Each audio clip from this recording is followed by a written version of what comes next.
बिस्मिल्लाहिर्रहमानिर्रहीम। अस्सलाम वालेकुम दोस्तों, उम्मीद करता हूँ मैं आप सब लोग खैरियत से होंगे। एक सवाल जो हम अक्सर करते हैं, मुझे ही डिप्रेशन क्यों हुआ। जब हम डिप्रेशन में जाते हैं, एंजाइटी में जाते हैं और अपनी मेंटली हालत को लेके थोड़े डिस्टर्ब हो जाते हैं, तो एक सवाल बार बार करते रहते हैं, मुझे डिप्रेशन क्यों हुआ। ये मैं एक सीरीज़ जो है वो आपके लिए बना रहा हूँ कि आप सिर्फ अकेले नहीं हैं, बहुत से दुनिया में ऐसे नामवर लोग हैं जो डिप्रेशन में आए, गए और निकल गए।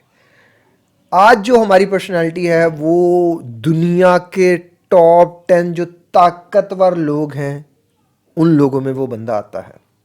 जी हाँ दोस्तों, आज की बात होगी डिवेन जॉनसन के बारे में, दी रॉक के बारे में। दुनिया का नंबर 1 भी एक हद तक ये बेस्ट रेसलर रहा है और मेरा खुद बड़ा फेवरेट रहा है डिवेन जॉनसन, जिसे आप दी रॉक के नाम से जानते हैं। 2018 में इन्होंने एक इंटरव्यू दिया और इन्होंने उस इंटरव्यू में अपने डिप्रेशन के बारे में, अपने मेंटल हेल्थ के बारे में बात की। इनका कहना था कि जब ये 15 साल के थे तो इनकी माँ ने खुदकुशी की कोशिश की, और उससे पहले जो थे इनके घर के हालात इस तरह के थे, जो इनकी वालदा की और इनकी जो है वो इनकी वालदा की और वालिद की नहीं आपस में बनती थी, तो घर में बहुत ज़्यादा लड़ाई झगड़ा रहता था, जिसकी वजह से ये काफ़ी ज़्यादा डिप्रेस रहते थे। और इनकी वालदा ने जो है वो जब खुदकुशी की कोशिश की तो वो ऐसे हुआ कि वो एक दिन जा रहे थे और गाड़ी का उन्होंने दरवाज़ा खोला और वो बाहर निकली हैं और वो रोड के ऑपोजिट साइड जो है वो चलना शुरू हो गई हैं, और इन्होंने फिर उसको वो अपनी वालदा को पकड़ के बचाया। डिवेन जॉनसन ने एक बात बड़ी प्यारी कही, उन्होंने कहा कि अगर आपकी वालदा जो है ना वो बेहतरीन है तो आप दुनिया के बेहतरीन बच्चे हैं। तो मतलब माँ बाप की सेपरेशन के बाद ये काफ़ी ज़्यादा डिप्रेशन में चले गए और इनको स्कूल जाने का ज़रा भी शौक़ नहीं था। ये स्कूल जाने से बहुत ज़्यादा घबराते थे, डरते थे, और इवन इन्होंने इसी वजह से स्कूल छोड़ दिया। लेकिन फिर दोबारा स्कूल ज्वाइन किया। फिर ये कॉलेज लाइफ भी इनकी ऐसी थी, डरी डरी सी, सहमी सहमी सी, डिप्रेशन ज़्यादा। जब ये यूनिवर्सिटी में गए, मियामी यूनिवर्सिटी में, यूएसए, मियामी यूनिवर्सिटी यूएसए में गए, वहाँ ये फ़ुटबॉल के खिलाड़ी थे।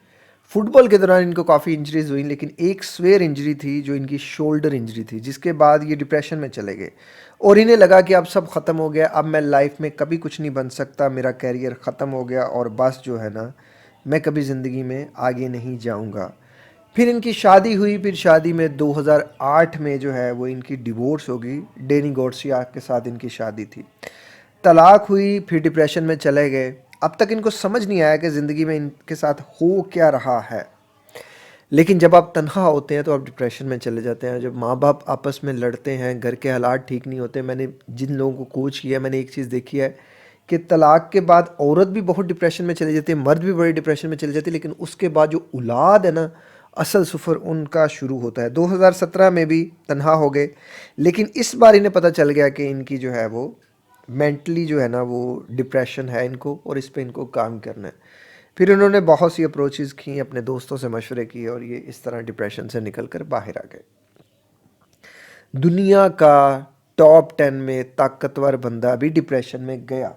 अब आप सोचते हैं मैं ही क्यों गया, आप नहीं गए, वो भी गया, कपिल शर्मा भी गया, मैं भी गया, और न जाने इस सीरीज़ में मैं कितने लोगों का जिक्र करूंगा कि आप हैरान हो जाएंगे कि जो दुनिया को हंसाते हैं दर हकीकत वो कितनी तन्हाई का समंदर पार कर कर आते हैं। जो आपको दिखता है ज़रूरी नहीं वही हो। और हम जो डिप्रेशन ज़्यादा लोग होते हैं, मुझे डिप्रेशन ने बड़ी चीज़ें ज़िंदगी में सिखाई, और मैं समझता हूँ कि अल्लाह ताला ने अगर मुझे डिप्रेशन दिया तो मेरे लिए दुनिया की सबसे बड़ी अगर कोई नेमत थी ना, वो डिप्रेशन था। मेरी पर्सनैलिटी को बदलने के लिए, मेरी पर्सनैलिटी को एक नया फेस देने के लिए वो बड़ा ज़रूरी था। हम डिप्रेशन में क्या चले जाते हैं, हम जब चले जाते हैं ना डिप्रेशन में, एंजाइटी में, हम एक चीज़ करते रहते हैं, एक्सेप्ट नहीं करते। जब तक कि आप एक्सेप्ट नहीं करोगे ना कि आपको ये जो हुआ है ये आपकी हरकतों की वजह से हुआ है, ये जो आपको हुआ है ये इस बात की निशानी है कि यू आर वीक और आपको खुद पे काम करना है, तब तक आप कामयाब नहीं हो सकते। फर्स्ट चीज़ एक्सेप्ट करो और रेडी फॉर चेंज रहो। अपने आप को बदल दो, अपनी ज़िंदगी को बदल दो, और ख़ुद को कभी भी ये ना बताओ कि यार मैं ये नहीं कर सकता, मैं ये नहीं कर सकता, मुझे डिप्रेशन हो गया, मैं नहीं निकल सकता। अपनी स्ट्रेंथ अपने आप को बताओ। अपने आप को सिर्फ ये बताओ कि तुम क्या कर सकते हो, ये नहीं बताओ कि तुम क्या नहीं कर सकते। सिर्फ ये बताओ कर सकते हो, कर सकते हो, लड़ो और अपनी ज़िंदगी बदलो। ये तुम्हारा काम है, तुम्हारे सिवा किसी ने नहीं करना। दुनिया के किसी इंसान को कोई फ़र्क नहीं पड़ता तुम्हें डिप्रेशन है। दुनिया के किसी इंसान को फ़र्क नहीं पड़ता तुम्हारे पास पैसा है या नहीं है। लोग लालच के लिए तुम्हारे साथ अटैच होंगे, लेकिन जब तुम कमज़ोर हो गए, लोग तुम्हें पसमानदा करने के लिए तुम्हारे साथ अटैच ज़रूर होंगे, लोग तुम्हें कुचलने के लिए ज़रूर तुम्हारे साथ अटैच हो जाएंगे, लेकिन दर हकीकत किसी को ज़रा भी फ़र्क नहीं पड़ता। तुम्हारी ज़ात तबाह हो रही है, बर्बाद हो रही है, लेकिन अगर तुम अपनी ज़ात को बनाओगे तो इसमें सबसे ज़्यादा जिस चीज़ को फ़ायदा है वो तुम्हारी ज़ात है। सबसे ज़्यादा जिसकी ज़िंदगी बदलेगी वो तुम्हारी ज़िंदगी बदलेगी। दुनिया में जितने भी नाम आए और गए, सब के सब अपनी मेंटली इलनेस को ओवरकम करके कामयाब हुए, अपनी मेंटली हालत को ठीक करके कामयाब हुए। इवन निकोला टेस्ला को इतनी ज़्यादा ओवर थिंकिंग होती थी कि वो रात चलते हुए जो उसने मशीन बनानी होती थी, जो उसने जो है वो मोटर्स के डिज़ाइन सोचने होते थे, वो अपनी इमेजिनेशन में, ओवर थिंकिंग में पूरे के पूरे विजुलाइज करके रोड पे चलता हुआ चला जाता था। अब ज़रा उसकी ज़िंदगी आप सोचो, और हमें तो ज़रा डिप्रेशन आ जाए, एंजाइटी आ जाए, ज़रा ओवर थिंकिंग आ जाए, हम घबरा जाते हैं। आप दीन को भी पढ़ो तो दीन में भी अम्बिया इकराम पर और जितने भी आप वसल्लम की ज़ात तक देख लो आप, हर किसी को जो है ना वो डिप्रेशन और एंजाइटी, स्ट्रेस रहा है, हुआ है, लेकिन उनको जो सबसे ज़्यादा जिस चीज़ ने किया, अल्लाह पे यकीन था, अल्लाह का साथ था। क्या हमारे साथ अल्लाह का साथ है? कैसे होगा? ना हम अल्लाह से मदद मांगते हैं, नमाज पढ़ते नहीं हैं, हम कुरान मजीद पढ़ते नहीं हैं, इधर उधर की बस फजूलियात में उलझे रहते हैं। आपको इस बीमारी से निकालने वाली सबसे पहली ज़ात अल्लाह की है, उसके बाद आपकी है। अल्लाह से मदद मांगे, अल्लाह से जुड़ें, अपने आप को बदलने के लिए काम करें, ज़िंदगी को खुद बदलें। मैं दो ऑप्शन हमेशा हर इंसान को देता हूँ। एक तो 1-on-1 मेरी कोचिंग है, अगर आप मेरे से कोचिंग लेंगे तो फिर उस बदले में मुझे आपको उस वक्त की कीमत अदा करनी पड़ेगी।